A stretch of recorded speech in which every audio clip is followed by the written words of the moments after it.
जी नमस्कार साथियों, स्वागत है आप लोगों का एमबीए शिक्षाला में। मैं राज सर एक बार फिर से उपस्थित हो गया हूँ साथियों लेटेस्ट इंफॉर्मेशन को लेकर। आज के इस वीडियो में मैं बात करने वाला हूँ प्यारे साथियों किसके बारे में। स्क्रीन पर पीछे आप सब लोग को शो ही हो रहा होगा कि राष्ट्रीय वीज निगम लिमिटेड के बारे में शो हो रहा होगा। नेशनल सीड कॉर्पोरेशन लिमिटेड यानी एनएससीएल का जो आपका टेनी एग्रीकल्चर का री एग्जाम हुआ है प्यारे साथियों, पेपर फर्स्ट मीटिंग का और सेकंड मीटिंग का दोनों मीटिंग का हम लोग पेपर को साथियों क्या है एनालिसिस करने वाले हैं कि पेपर का जो है पैटर्न किस लेवल का था। क्वेश्चंस क्या पहले से यानी जो आपको 5 जनवरी को क्वेश्चंस पूछा गया था, पेपर आया था, उससे डिफिकल्ट था, या प्रीवियस ईयर के जितने 2024, 23, 22 में वैकेंसी चाहिए हूँ उनसे साथियों का आपका डिफिकल्ट लेवल का क्वेश्चन था, या मेरे प्यारे साथियों इजी था। इस पर बात करेंगे। क्वेश्चन सबसे ज़्यादा उठाए कहाँ से गए हैं, किस सब्जेक्ट से लाए गए हैं, किस टॉपिक से लाए गए हैं, उस पर भी मैं आज बात करने वाला हूँ इस वीडियो में। दूसरी बात साथियों, कंपेरिजन ये भी कराना है, मैं नहीं करूँगा। ये आप लोग का जो फीडबैक है, आप लोग जो व्हाट्सएप पर किए हैं, मैसेज किए हैं, कमेंट किए, उसके अकॉर्डिंग मैं बताऊंगा।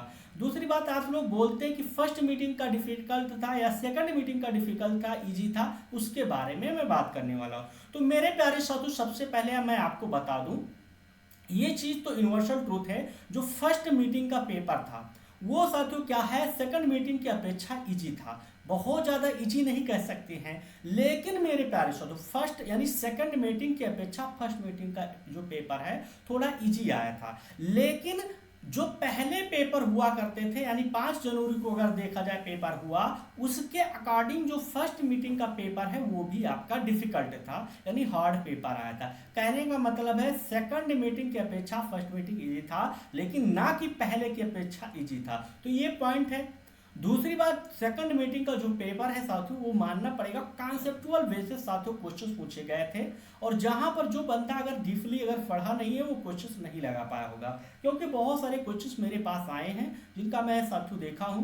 तो क्वेश्चन फिलहाल ऐसा नहीं कि बहुत ज़्यादा डिफिकल्ट थे, लेकिन हाँ कुछ क्वेश्चन थे जहां पर आपको दिमाग लगाने की जरूरत थी। बाकी बहुत सारे इजी भी क्वेश्चन देखने को मिले हैं। तो मेरे प्यारे साथियों यहाँ पर क्वेश्चन बहुत सारे लिखे हैं। गोलू कुशवाहा जी, हार्टिकल्चर से ज़्यादा क्वेश्चन थे, वो भी एकदम हार्ड था। उसके बाद में प्यारे साथियों सेकंड शिफ्ट वेरी डिफिकल्ट, सभी लोग बस यही मेरे पास मैसेज कर रहे हैं सर ये क्वेश्चन आया था सेकंड शिफ्ट का बहुत डिफिकल्ट था। और एक हमारे भाई हैं ये है आईटीआई टेक्नीशियन का था, ये भी बोल रहे हैं सर री एग्जाम में पेपर हार्ड रहा कल, मतलब री एग्जाम का पेपर हार्ड रहा। उसके बाद में मेरे प्यारे साथियों सर क्वेश्चन तो ओनली कॉन्सेप्टुअल बेसिस था, सुंडा से ना के बराबर क्यों था, मतलब क्वेश्चन जो है सारे कॉन्सेप्टुअल फ्रेम करानी।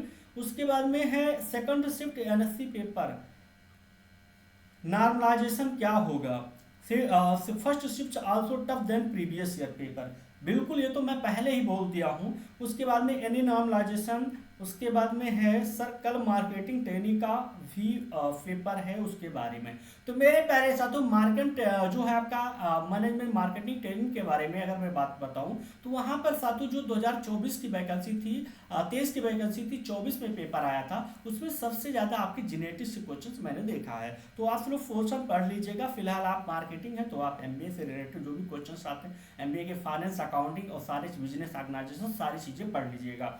मेरे प्यारे साथियों ये तो बहुत सारे कमेंट हैं जहां पर स्क्रीन पर सो रहा है, मैं साथियों क्या है और मेरे व्हाट्सएप पर्सनल आए हैं, तो इनको मैं साथियों दिखाऊंगा तो बहुत ज़्यादा लंबा समय लग जाएगा।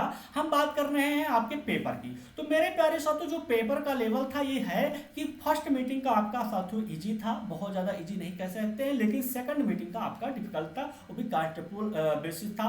रही बात अगर नामलाइजेशन की, तो बिल्कुल आपका नामलाइजेशन होगा, क्योंकि आपको पता होना चाहिए अगर पेपर एक ही मीटिंग में होता, इसीलिए बड़ी बड़ी परीक्षाओं अभी यूपीपीएससी आरओ एआरओ या किसी भी अग्री साथियों बड़ी वैकेंसी के लिए अभी इतना प्रोटेस्ट हुआ, खासकर यूपी बिहार में मेरे प्यारे साथियों, बीपीएससी में भी हुआ नॉर्मलाइजेशन के अकॉर्डिंग, यानी वन डे वन शिफ्ट, यानी एक परीक्षा को एक दिन में एक शिफ्ट में कराया जाए, लेकिन ऐसा नहीं हुआ। और इसमें भी जहां तक है आपका नॉर्मलाइजेशन होगा, ये 99% है। रही बात पेपर फर्स्ट का मीटिंग का साथियों इजी है, डिफिकल्ट है नीचे, तो ये खास तौर पर है नॉर्मलाइजेशन हो सकता है।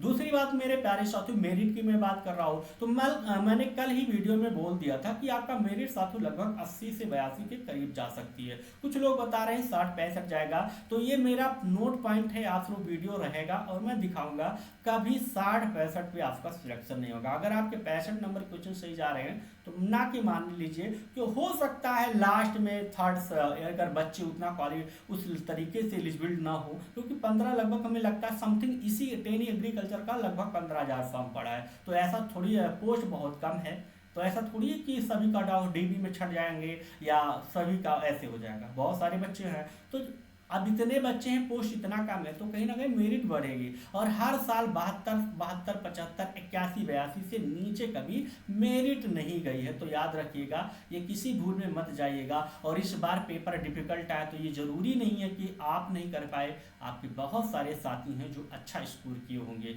तो मेरे प्यारे साथियों, आपका 75 से ऊपर रहेगा, 80 के करीब रहेगा, 80, 82 जा सकता है, 77, 78 जा सकता है। याद रखिएगा, आपकी कट ऑफ इससे कम नहीं हो रही है। अगर 80 से ऊपर नहीं जाएगी तो लेकिन 70 से नीचे भी नहीं जाएगी, इससे के बेच में साथियों 77, 75, 76 ऐसे मतलब आपकी कट ऑफ जाने वाली है। अगर आप 70 प्लस नंबर है तो आप अनुमान लगाइए कि आपका सिलेक्शन हो सकता है, आप डीबी के लिए इंतजार करें। अगर आप 65, 66 लिए बैठे हैं तो मेरे प्यारे साथियों, मैनेजमेंट ट्रेनिंग या किसी भी अदर पोस्ट का नहीं होगा साथियों, केवल स्टेनो का छोड़कर या और अदर पोस्ट कर, क्योंकि मैं प्रीवियस ईयर के बहुत सारे पेपर को एनालाइज किया हूँ, बहुत सारे पेपर का कट ऑफ देखा हूँ, तब ये वीडियो बना रहा हूँ। और बहुत सारे पेपर का कट ऑफ सारी चीज़ें हैं। हाँ, 2017 से मैं देख चुका हूँ कि किस लेवल के क्वेश्चन आए हैं और कितना कट ऑफ गया है, कितना फॉर्म अप्लाई हुआ है। तो उस सभी को चीज़ों को साथियों मैं कहीं ना कहीं देखा हूँ, अपना समझा हूँ, उसके बाद में मैं आपको कर रहा हूँ कि कट ऑफ आपका फिलहाल ठीक जाएगा।